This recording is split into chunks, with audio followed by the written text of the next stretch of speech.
forward to it for a long time. Let's hope it works. I know she's been complaining to me about Delhi. That's So I right. know she wants to go back. How are you, and is everything well? Yes, touch wood. Well Good. means what? I'm locked in, locked out, locked down. That's the Uh-huh. story of our lives. Tell me when you're ready, Sujata. Yes, we are ready. It's already live on Facebook right now. Okay. Farah, would you like to begin? I think Sujata will start. Sujata Are you is ready, starting. Sujata? Yeah. I can't hear you. Yeah, is it clear? Yes. Nina, is it clear? Okay. A very, very warm welcome to our guest speaker, Mr. Shashi Tharoor, a diplomat, writer, politician. A warm welcome to Dr. Nandita Krishna, author and activist, president of C.P. Ramaswamy Iyer Foundation, and Mrs. Farah Bangera, a very close friend. A very warm welcome to all the IVA members and the Madras Book Club members. They've joined us on Zoom too. So this is a hybrid meeting where we have members of the Duchess Club seated in the hall at Savera and also joining on Zoom. So we welcome each and everyone there. They all are waving their hands. Nina, would you like to come to the mic, please?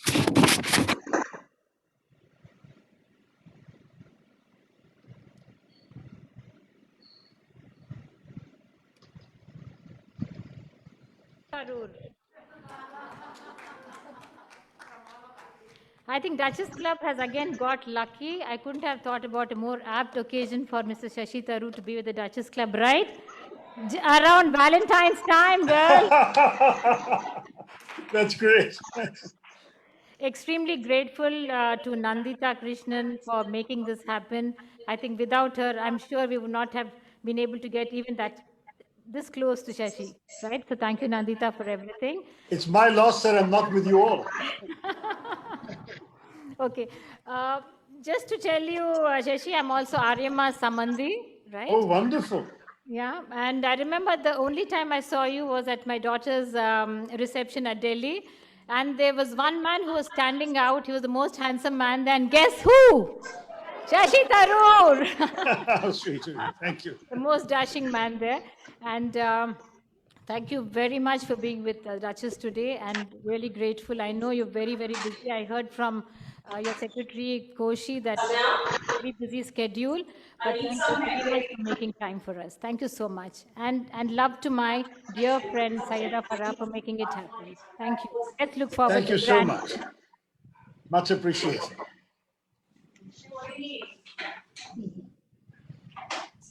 Okay. So shall I begin now, Farah? I'll introduce you both, Nandita. Okay, you're introducing. Before we start that, Saida, Yeah. Farah Bangera, as we fondly call her Saida, a very, very dear friend. I have known her since 10 years and she's part of our family. An experienced professional with more than 30 years of work experience spanning hospitality, business management, and event management. She is an alumni of the reputed Institute of Hotel Management and Catering Technology, Mumbai, and has worked with the Taj Group and ITC Hotel, amongst others. She lived and worked in Australia for 20 years before returning to Chennai in 2011, and therefore has ongoing exposure to both cultures. Hyderabad is the city where she grew up and belongs to. She currently manages Romancing Hyderabad, an event management company formed to share her passion for the city, its culture, food, handicrafts, textiles, and the hidden gems of its architecture with others. She organizes conferences and seminars, curated tours, and dining experiences that include the Hyderabadi culture.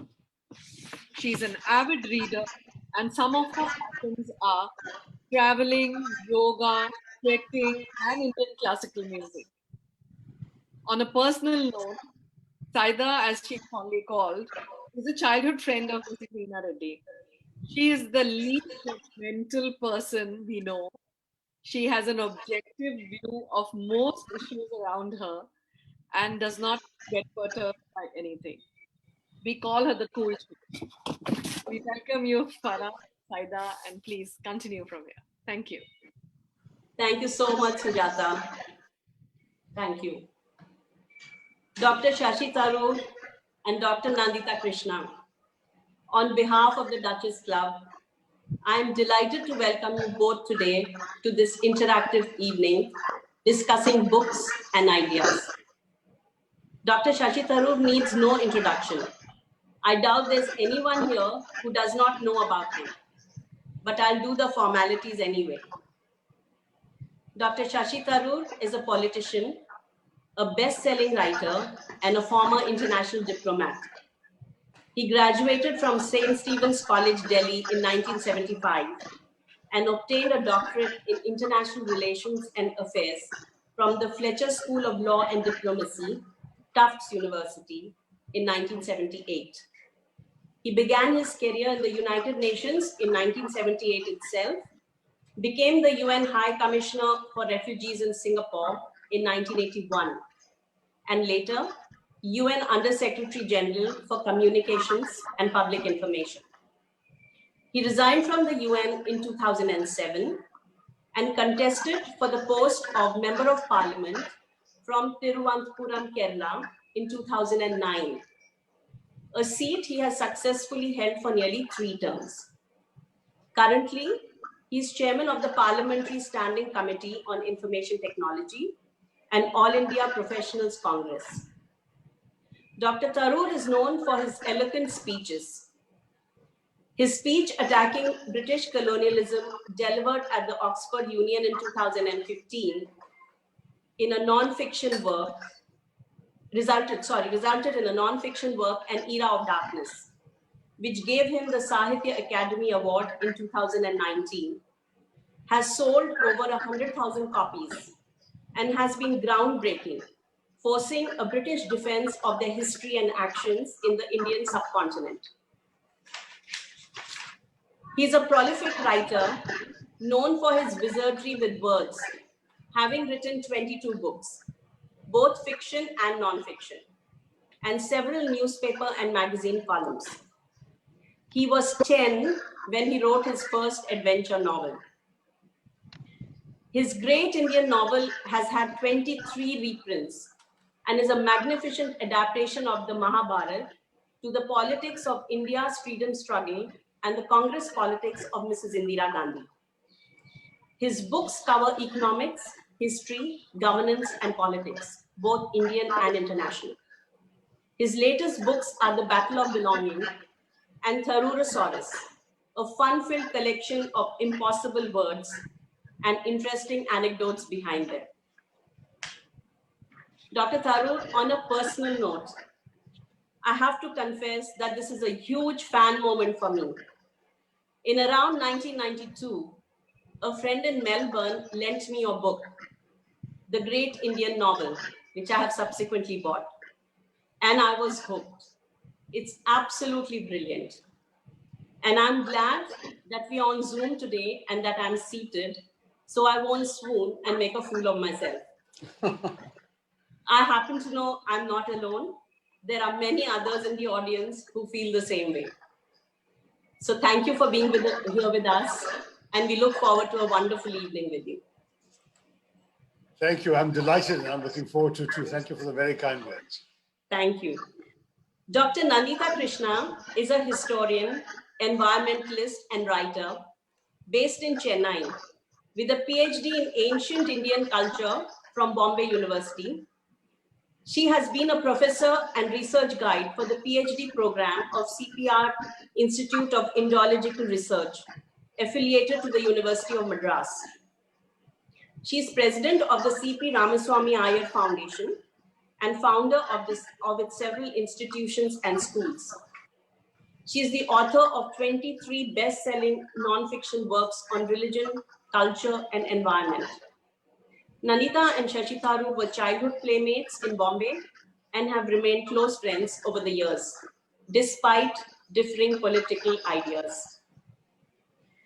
Nandita and I also have a personal connect. We are both members of IVA in Chennai, and so we get to interact with each other from time to time. In one of our discussions, I discovered that she knew my extended family in Bombay and also remembered my aunt and uncle coming for her wedding and giving her a beautiful rose garland. That memory has stayed with her over all these years. And it's really wonderful how these connections come up against us, despite us being such a vast country. Nandita, thank you so much for being with us this evening and facilitating this. It's all over to you now. Thank you. We have such a wonderful speaker today that I think I'll just start it off and the rest is up to Shashi. Ah, So let's start with your book, which everybody likes the most, which even Farah mentioned, The Great Indian. I think however many books you write after that, and I'll ask you about the others too, I think The Great Indian Novel is probably the greatest of them all. Now, I want to ask you, Shashi, how did you get the idea?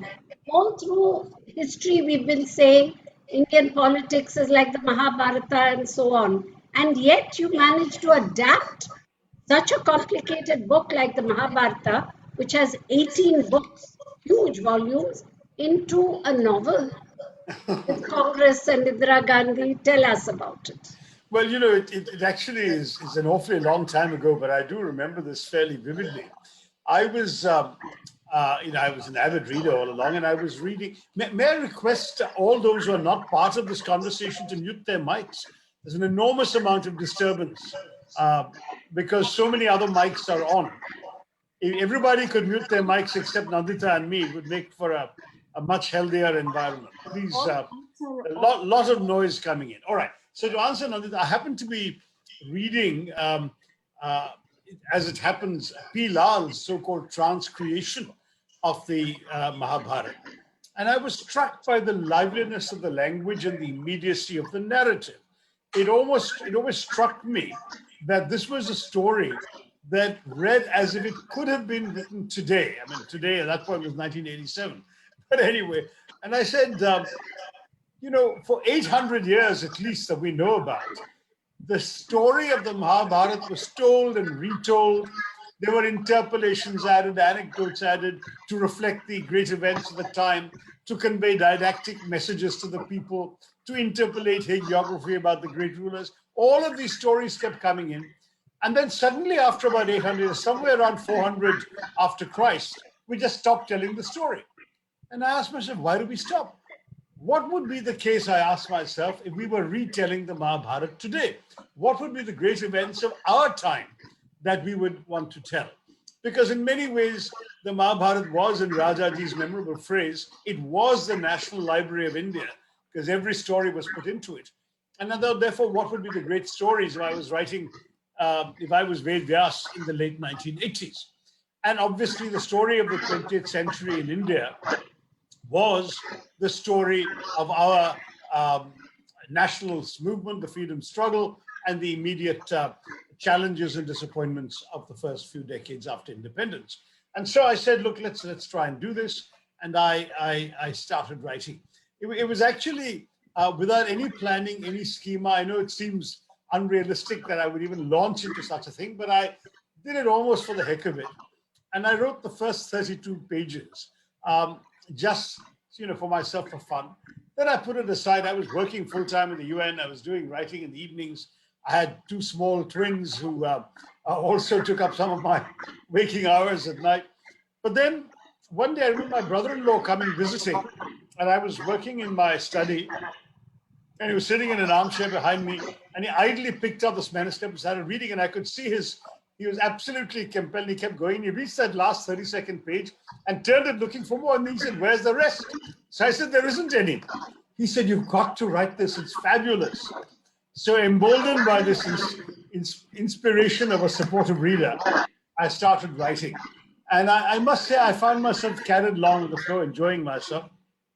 And after 100 pages or so, I sent it off to a literary agent in London I had met socially, just to see whether she would have thought it had any potential. And I was utterly delighted that she came back with great enthusiasm, said, you must finish this, and there will certainly be a huge and attentive audience. So that was the way it all started. But I must say that, as I was writing, taking the characters of the epic, stories, incidents from the epic, and somehow relocating them into 20th century India, where Hastinapur becomes an Indian princely state taken over by the British, and Bhishma, who, as you probably all know, also was known as Ganga Datta, the gift of the Ganga, becomes Gangaji in order to remind people of Gandhiji, and he becomes a Gandhiji type character.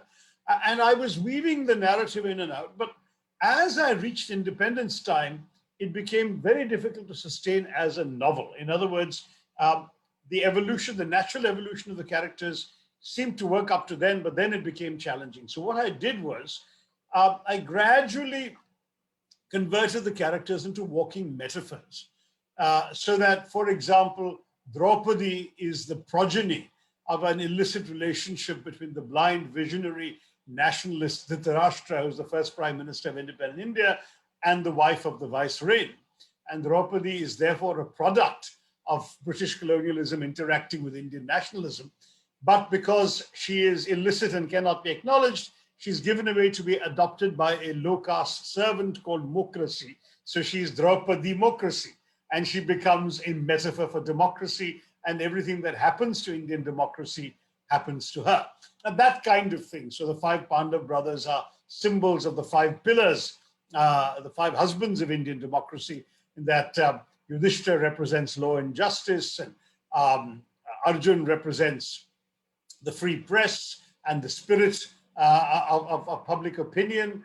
Bhim represents the army, Nakul and Sahadeva, the administrative service and the foreign service. So you find that in that last third of the novel, the reader is expected to see through, and I don't make it too difficult, I don't think, see through the characters into the larger ideas they're meant to represent. But at the same time, I had a lot of fun. There's a lot of humor because the Mahabharata is actually a verse, is actually written in poetry. It is not prose. I did what one or two serious translators have done, which is to translate it into prose, but by breaking occasionally into verse to convey some of the poetic quality of the original. Except in my case, it wasn't really serious verse for the most part. It was light verse, doggerel, humor, limericks, all that sort of thing. And so the result was a satirical novel that essentially told the story of 20th century India by borrowing characters, episodes, personages, philosophies from the Mahabharata and applying them to characters very familiar to most Indians who dominated the 20th century in India. And I have to say that I wrote it as a first novel, having never written a novel before, and not knowing whether I would ever find the time or be encouraged to write another novel again. So I threw everything into it, my ideas about India, my convictions, wit, humor, jokes, observations, it's all there.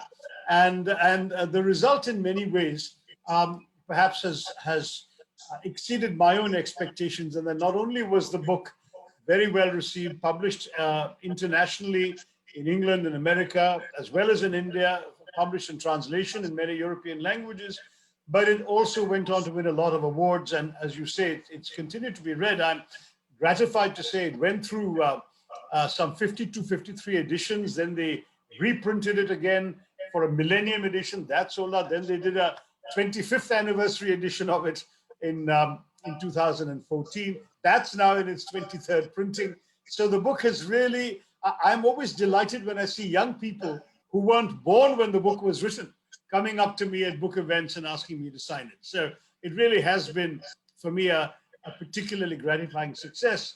Like any parent, I don't pick a book. I mean, a parent doesn't pick a favorite child. I don't pick a favorite book. But I'll have to admit it's fair to be regarded as my most successful and most enduring book. Though now the colonialism book, An Era of Darkness, is a strong rival and has sold more copies. So there you are.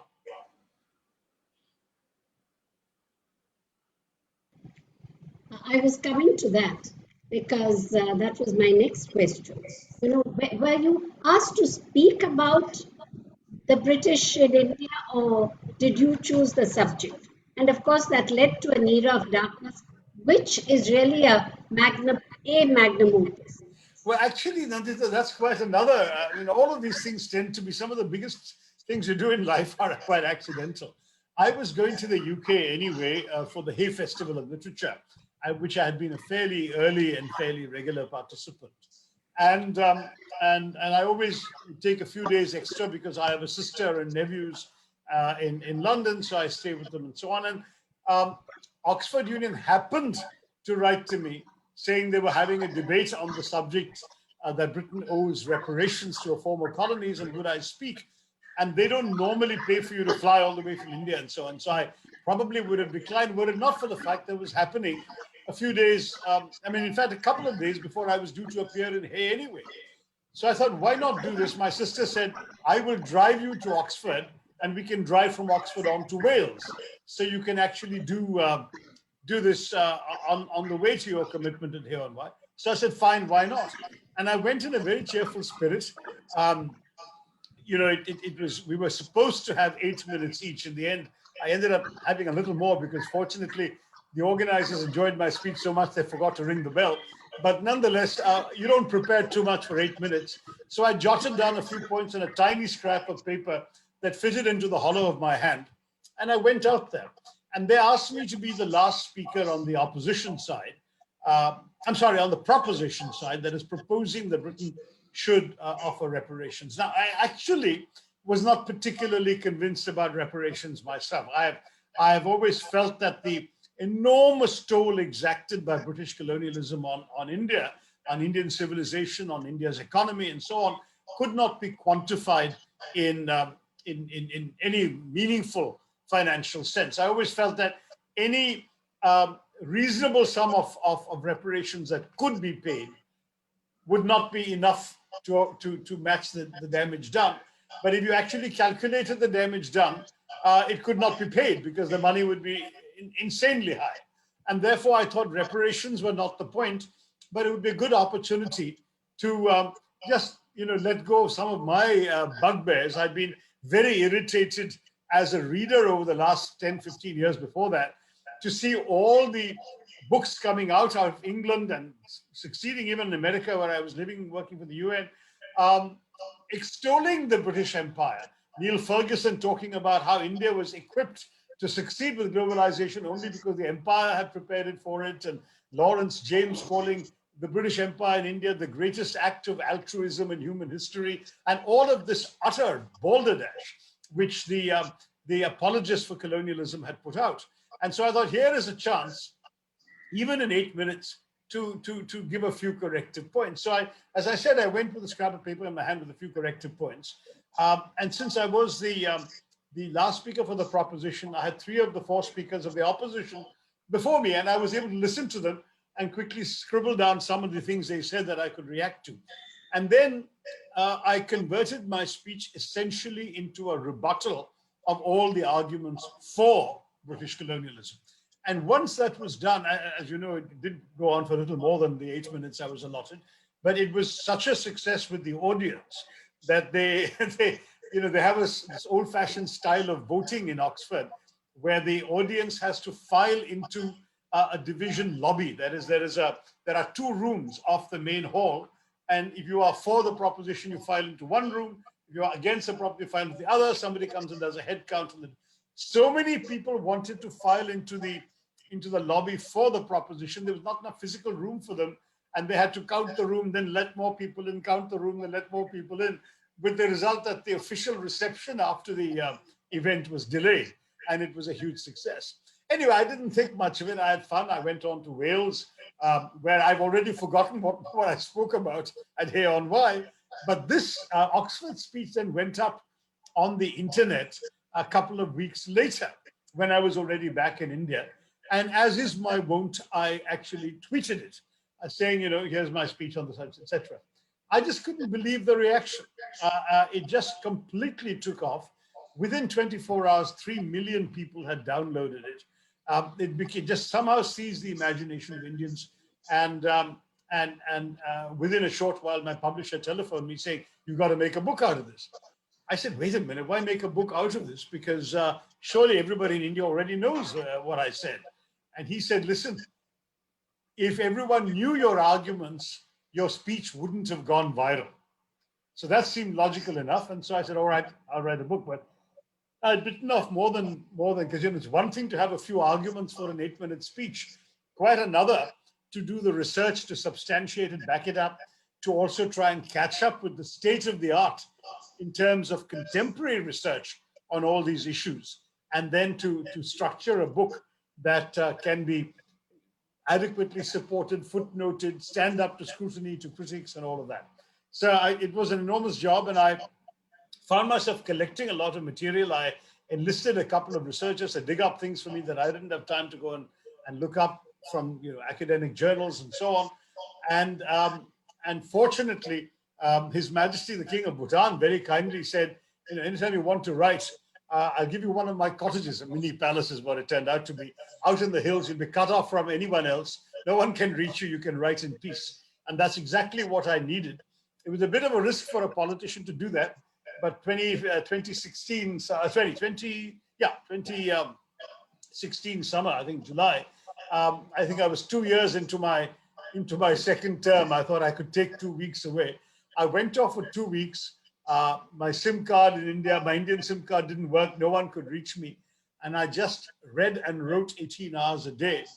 What that succeeded in doing was to break the back of the research. That is, I had so much material saved on my laptop drive, literally hundreds of volumes of books going, in many cases, some original documents of the 18th and 19th centuries, House of Commons testimonies, books published at that time in the British colonial era, that I think in the normal course it would have been impossible without spending literally months or years. I remember how I wrote my PhD, for example, back in the 70s before the internet. I must have devoured hundreds of books then too, written out notes in little slips of paper or index cards, put them all away in boxes and took them out, reorganized them according to the themes and the subjects in the chapters, then started writing. It would have been a very challenging task, but thanks to modern technology, I was able to get all this down. So I was able, in this first draft written in Bhutan, to essentially lay out the thrust and the theme of my argument. And having done so, I sent it off to my Indian publisher and also to my British agent. They were both terribly excited, really loved it. I said, I'm not done. This is just going to be about half the book, but there's a lot more I need to add to substantiate and develop certain arguments. But that I was then able to come back to my normal life of parliament and the constituency and all that. And even in a couple of hours a day, without that kind of sustained focus, I was able to insert, interpolate, add, and write the book. So that became the way I wrote that book. And that again was something which did phenomenally well. It is still, I'm told, if you exclude textbooks, it is the best-selling hardback ever published in India. So that's a wonderful, wonderful feeling. People really read it and related to it. You're on mute, Nandita. Nandita, you're muted. I have a personal connect to that book because you sent it to me to check out the history. And I sent you a lot of points about it. So You did indeed. And that and Why I'm a Hindu were both books in which I valued your feedback greatly. So that was a wonderful book because I really wish it is a textbook. Are any of your books textbooks, Shashi? In any university, anywhere? Well, the great Indian novel has been and probably still is somewhere or the other prescribed as a text in either Commonwealth literature or literatures of the world or post-colonial writing or subjects like that. I don't think anybody in India is studying it, or maybe some are, because every once in a while I do get an email, often from a rather obscure university in India, from somebody who claims to have written a PhD on my book. So I have given fodder. There are something like 300 doctoral theses on my book. So, but that may not mean that it's a required text. It means that they have persuaded a thesis advisor that this was something worth writing about. Again, you're muted, Nandita. You might leave your mic on, it's fine. As long as others mute it, we'll be all right. Somebody is muting me. Okay. what about An Era of Darkness? I think that is a book every Indian should read. And, should read when she is a student in college. How many colleges, universities make their students read it? Even in the history department. Right. Well, I must say that when the book came out, the then Education Minister Prakash Javadekar telephoned me late one night. It was almost midnight, saying, "I've just finished the book. It's fantastic. I couldn't put it down. It really must be required reading in our country." I said, "You're the Education Minister. You can make it so." And we both laughed. But I knew perfectly well that, unfortunately, in these days of very polarized politics in our country, that a book written by a Congress MP will never get any official patronage from the powers that be, and so it has proved. I have to admit that none of the books that you and I have been talking about have been given any sort of public national recognition by any of the authorities. I'm pleased to say the Era of Darkness did win the Sahitya Academy Award, which of course is given by an independent jury. And it won a few private awards at the Ramnath Goenka Prize and so on. But I think we are living in a rather poisoned political environment where many things that I may say or do that the government would agree with, they'd be reluctant to publicly admit agreeing with. But when I made my Oxford speech, it still is a matter of some pride that the Prime Minister and the Speaker of the House were both kind enough to publicly acknowledge their liking my speech. So at least I got that. Shashi, we can't talk about all your books because that will take a couple of hours more, much more. But your latest two books are The Battle of Belonging and Tharurosaurus. We will end with Tharurosaurus because Okay. it's more fun than serious writing. Your Battle of Belonging is the latest book, and there are so many issues. You have about 5 or 6 sections, so we can't discuss every one of them. The only one thing I would like to ask you is that times change.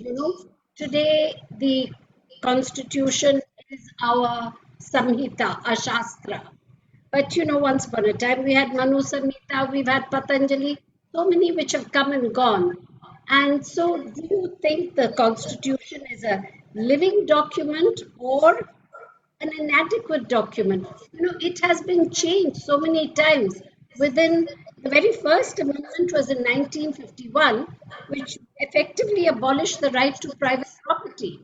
Then the Seventh Amendment divided the states on linguistic lines, which was the first splitting of India on different lines. And then, when socialism it became a part of the constitution, you're denying other political theories. And there have been a total of 104 constitutional amendments. So none of them have been written in stone. So isn't the constitution, isn't politics, everything the people's response to a situation?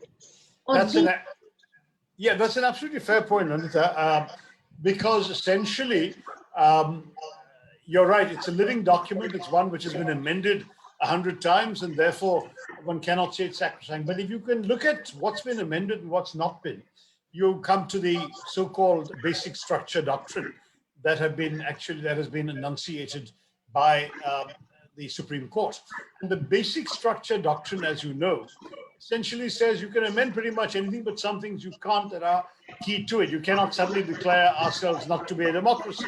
You cannot abolish the separation of powers. You cannot suddenly change fundamental rights and so on. Now, one of the issues that's come up with me is that in this book, I have argued that, and as you know, I start off by describing the various kinds of nationalism that exist in the world. And after talking about the various kinds of nationalism, I reduced them essentially to two kinds. One anchored in various issues of identity, ethnic identity, religious identity, linguistic identity, racial identity, and so on, or those that are what one might call civic nationalism. That is where it rests not on identities, but on constitutions and institutions. And I believe that the choice that our founding fathers and mothers made between 1947 and 1950 was so fundamental. They chose that India should be a civic nationalist state, a state in which everybody, irrespective of their identity, their religion, their caste, their language, their region, would have equal rights. And that fundamental choice was actively debated. For example, somebody did stand up in the Constituent Assembly and say, listen, since Pakistan has been created as a country for Muslims, let's declare ourselves as a country for Hindus. And this was debated. And having debated it, the the constitution makers said, no, we fought a freedom struggle for everyone, and therefore the country we create, the constitution we write, must be for everyone. So to my mind, that's very fundamental to what India is all about. I know that the phrase, the idea of India, has perhaps been overused, and some people, particularly associated with the ruling party, tend to say that there's more than one idea of India. Who gave you a monopoly on the idea of India? All of that. And I don't really want to go into that because as far as I'm concerned, I accept there are many ideas of India, and certainly the idea of a Hindu Rashtra, which is their idea, is fundamentally different from my idea of India. And we can certainly legitimately debate that in the political hustings. But as I've said also, even if you take the word secular out of the constitution, it remains a secular constitution. Because the fact that you have a constitution that guarantees equality, that guarantees freedom of religion, freedom of worship, and even freedom to propagate your own faith, all of that essentially leaves you with a secular system, or at least a system in which all religions are deemed to be equal. The same with all languages, other than those listed in the schedule. Indians have a right to be educated in their own mother tongues, or to speak and use their own languages. No one region of India is supposed to be favored over another. So this idea, in contrast with the Hindi, Hindutva, Hindustan idea that the ruling elements have tended to promote, is to my mind non-negotiable. But we can argue and debate it, and that's what I've tried to do in the book. Yes, there is a possibility that they could amend the constitution and declare India to be a Hindu Rashtra. It would still have to be a Hindu Rashtra anchored in equality, freedom of religion, everything else, or they would have to tear up the constitution and write a new one. What's interesting is that the Hindutva voices have historically always rejected the constitution and talked about the need to have a new one that's much more anchored in Indian Hindu Vedic traditions. But now they're not talking their language. They're saying that everything they're doing is within the spirit of the constitution. And I'm debating in this book against their understanding of what India is all about. I too think of India as an ancient civilization, but my understanding of Indian civilization is that it was vast, it contained multitudes, it incorporated diversities. One of the reasons that Hinduism, as I've described in my book, Why I'm a Hindu, has been such a successful faith and lasted so long is because it absorbed differences rather than fighting them and yielding or otherwise to them. And so this capaciousness of the Hindu faith is also something that imbues our constitution's own capaciousness. And I'd like to see that continue.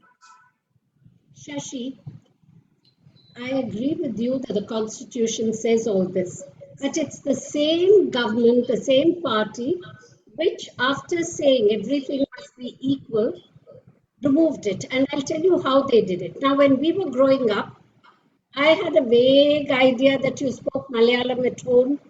I presumed I never thought about your religion. And if anybody had told me that you were a Nair, I didn't know what a Nair was.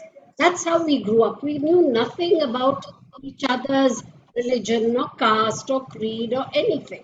That's right. Today, I mean, not today. Over the years, what happened? The government changed. Every child, when my son went to school, I had to fill in his religion, his caste, his mother tongue. My God. I mean, he is sort of, this is his identity. And they force us to do it. Once you do it, I'll tell you an example. In one of our schools never used to ask it, thinking, okay, one of our schools is an ICSE school.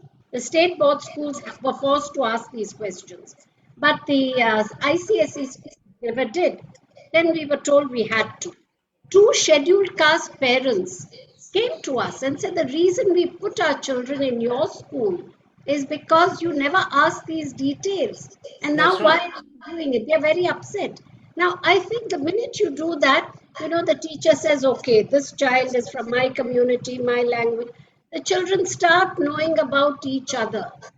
And that is bad. You should not have the children. If a parent wants to get any special, whatever you call it, reservations or something, he can produce papers at that time. But from the time a child enters school at the age of 3, till he leaves school, college, university, goes to a job, he is branded right through his life. So where can you have a non-communal, secular, anything? You're, you and I never thought of each other as Hindus or Tamilians or Malayalis or anything. We were just friends. But that's no longer the quest. That's no longer the situation, and that has not been for at least since the 70s. Things changed in the 70s. I agree with you. I couldn't agree with you more. I mean, I, like you, grew up in cosmopolitan Bombay of the 1960s, where, and that too, my parents, like yours, were from that generation that didn't stress the differences. They were part of this whole first generation of nationalist triumph. And I remember all sorts of my friends coming home to play, and never once was caste or religion mentioned by my parents. I never knew that in the course of my time, I had actually had friends who were Hindu, Muslim, Parsi, Christian, Sikh, of all castes, all backgrounds, all regions of the country. I was never made to feel that any of their identity determined who they were or the quality of my relationship with them. And that's essentially the ideal. I remember all those days when politicians would make boring speeches about national integration. I never thought I'd miss them, but now I do, because in fact, it's national disintegration that politicians are preaching with impunity.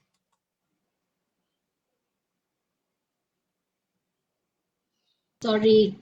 Okay. Before I let Farah ask her questions, I must end with the Tharurosaurus. I had a lot of fun with that, Shashi. But I don't think I could ever, as a writer, I don't think I could use most of those words. But I took about an hour to write one sentence, which I shall tell you, and you can explain if you understand it. Shashi, in Tharurosaurus, it is obvious that your epicaricacy knows no bounds when you watch others suffering from lethologica while trying to be oxymats, leading to their defenestration.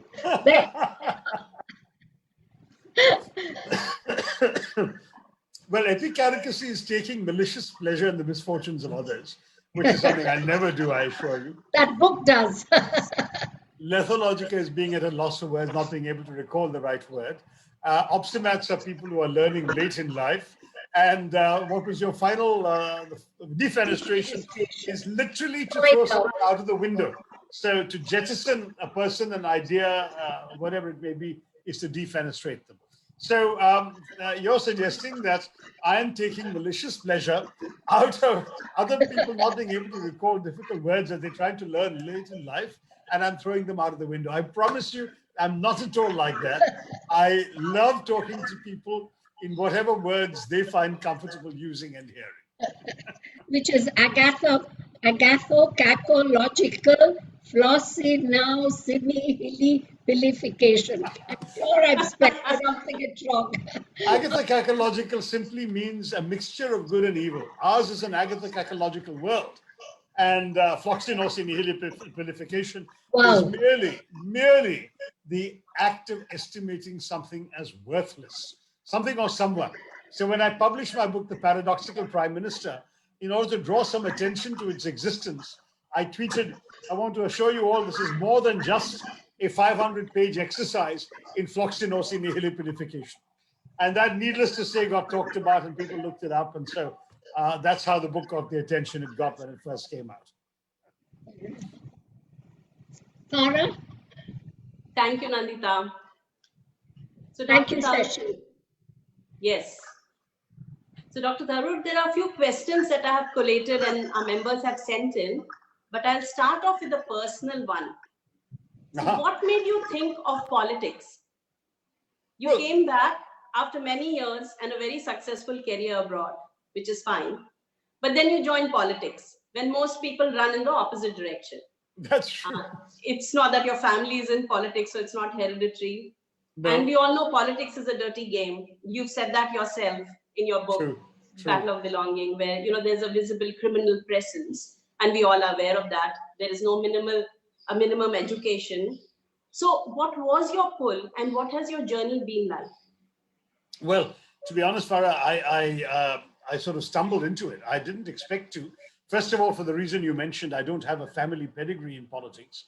And normally you assume in Indian politics that without either a genetic inheritance or a godfather to pull you up, you're not going to be able to get into this very closed world, what the French call a chasse gardée, which is what Indian politics is. So though I was always interested in the ideas involved in politics, and as you know, I've written a lot of books about policy and political issues, I didn't expect I'd ever be a participant.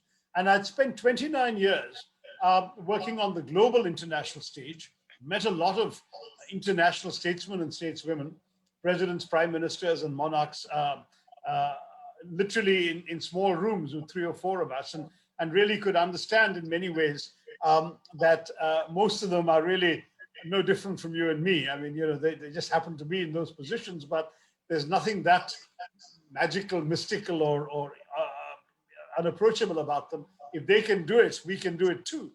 But still, I never thought there was a way of doing it. Somewhat to my surprise, when I contested for the post of UN Secretary General and lost, and decided, I still believe rightly, that I should now leave the UN, which is somewhat premature because I was just 50 years old and I wasn't due for retirement or anything. And in fact, the victor, Ban Ki-moon, very graciously invited me to continue at the UN. Nonetheless, I thought I should move on. And I moved on initially to do sort of consultancies, which was paying far better than the UN was, traveling to India regularly because of my interest in India, but also because the consultancy I was doing required me to try and explore investment opportunities in India. So I was doing all of that and meeting politicians when I was coming. And to my surprise, I was offered, I was tapped on the shoulder by all of the 3 major national formations in the country.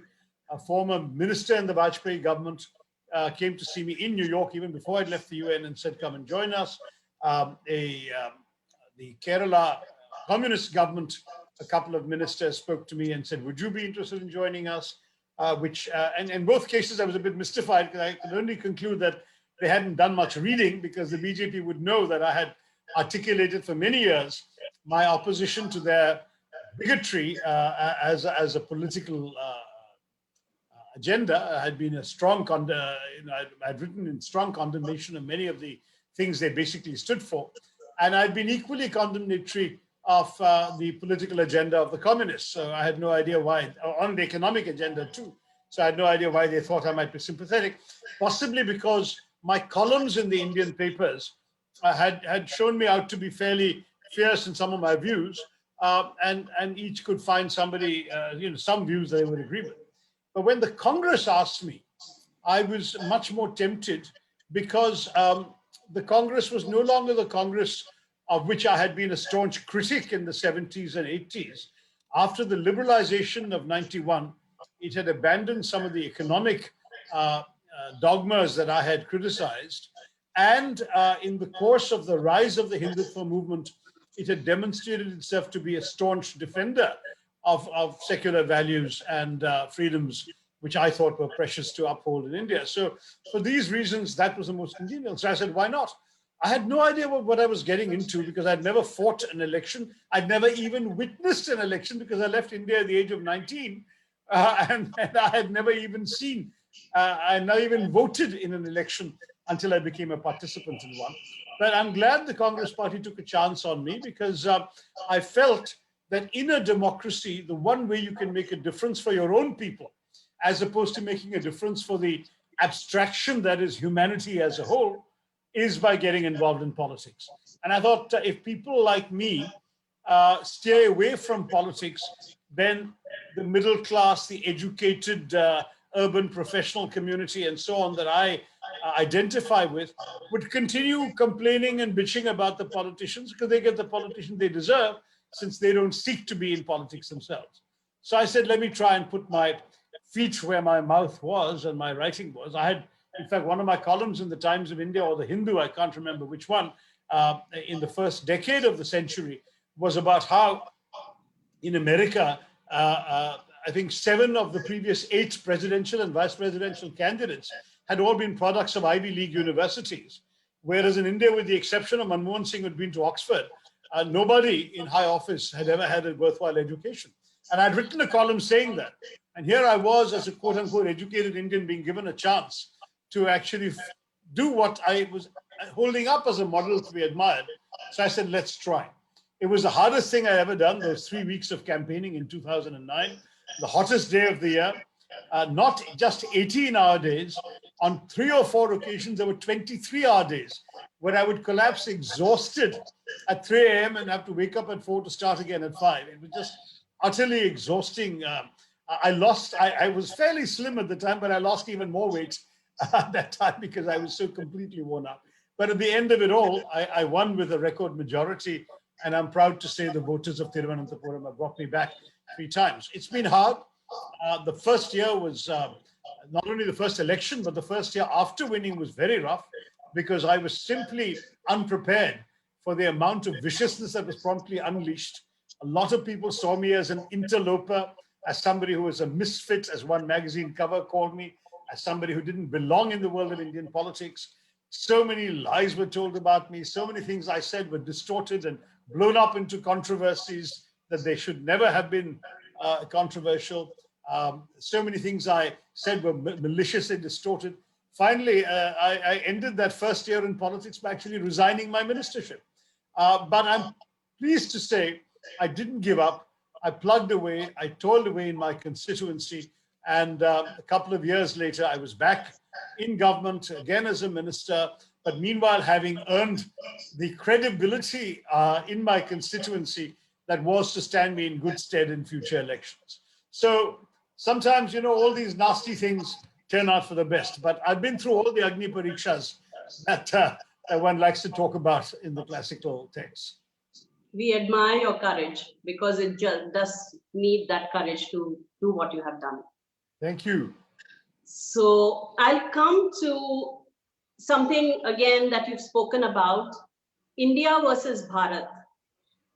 So India being the elite urban India versus the rural rustic Bharat. And they're both very distinct. Now, when our constitution was written, it was the dominant voices in India were Western, educated, secular, liberal. Today, our society has changed. The middle class has come up. And and they say that, as you've mentioned in your book, they're impatient with the liberal elites who are painted out as out of touch, feckless, and compromised by divided loyalties. So why should the constitution not reflect the aspirations of the dominant thought today? I know Nandita's asked the question and you said something about the constitution, but if that is now becoming more and more of a majority view. Well, you know, this is something which I've talked about in the Battle of Belonging, and not just about India. It's a global phenomenon where a number of populists have actually risen, saying that they are more authentic representatives of their people and attacking the so-called rootless cosmopolitans who have dominated their country's politics, whether it's America, whether it's India, whether it's Turkey.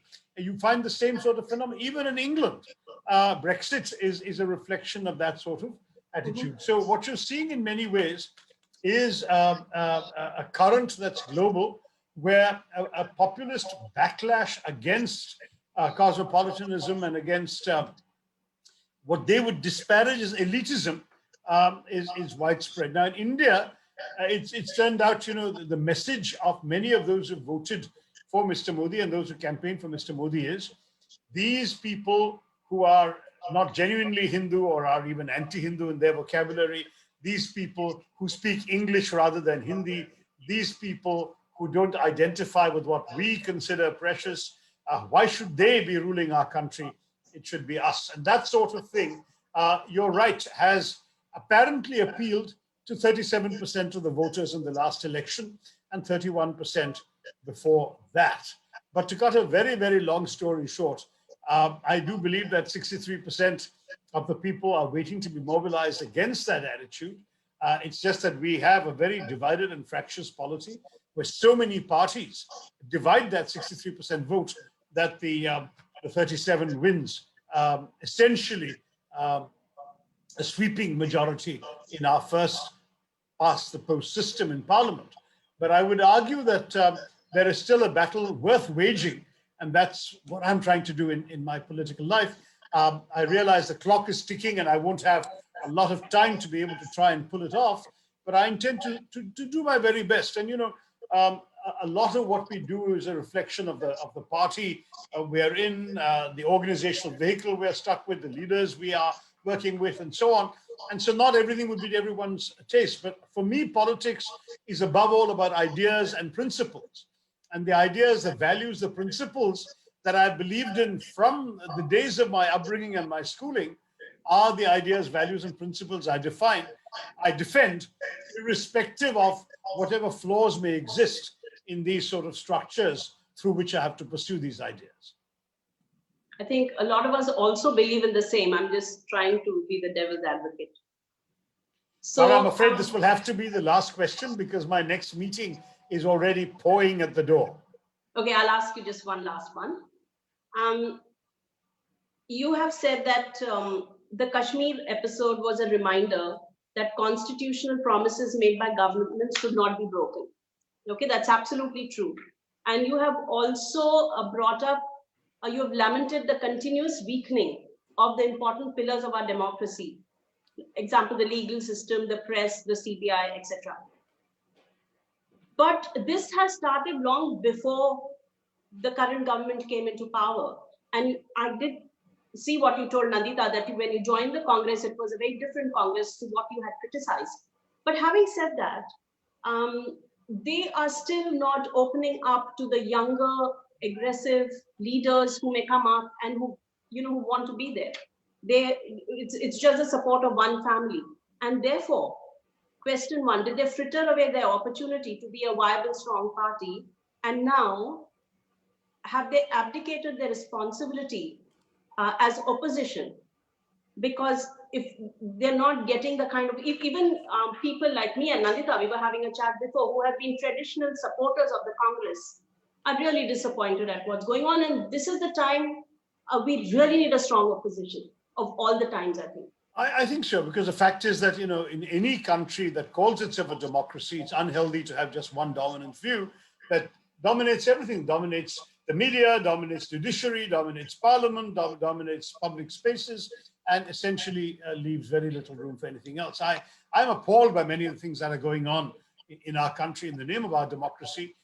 As you know, I've had a few FIRs slapped against me for an innocuous tweet that was that was deleted within half an hour of issuance, and that itself actually called for everyone to abjure violence. But that apart, you know, you've got a comedian being arrested and jailed for 15 days for a joke he didn't crack.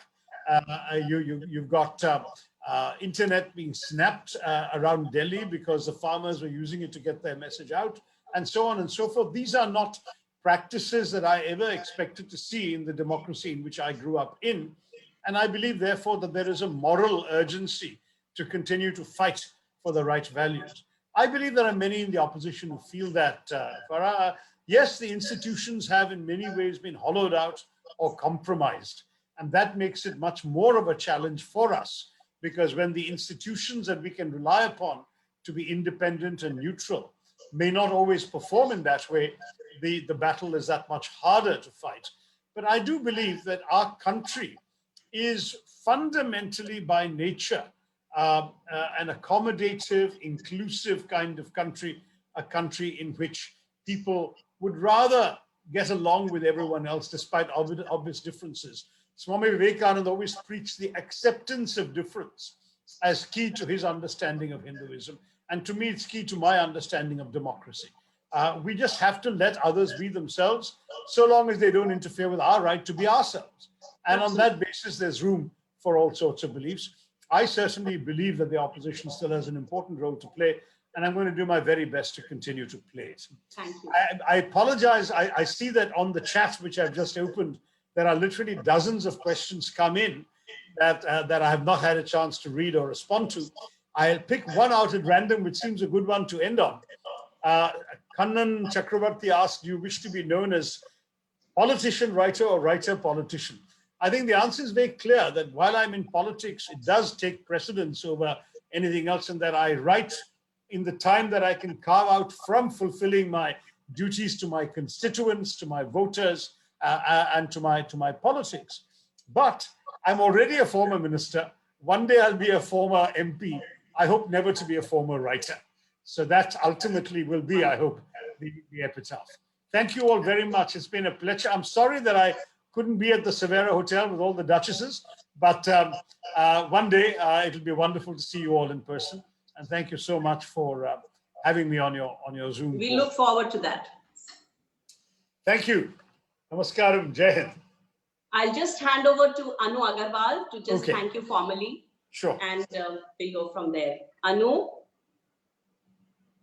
In person in Chennai and Duchess Club. Yes, very soon.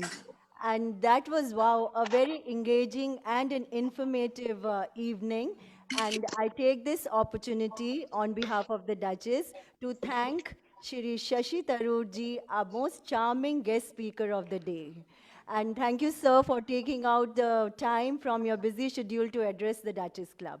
And not to say thank you, Dr. Nandita and Saida, for making it so engaging. Your questions were really engaging and made the evening even more informative.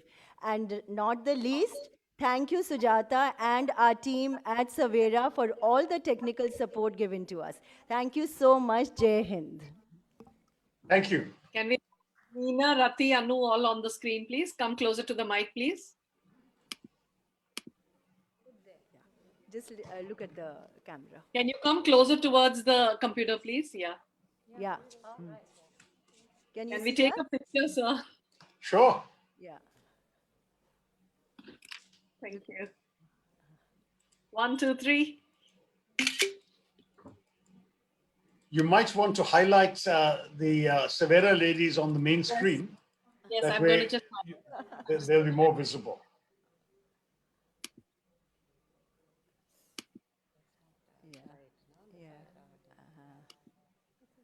Yeah, that's okay. As long as, Shashi Tharoor so much. Yeah. Thank you.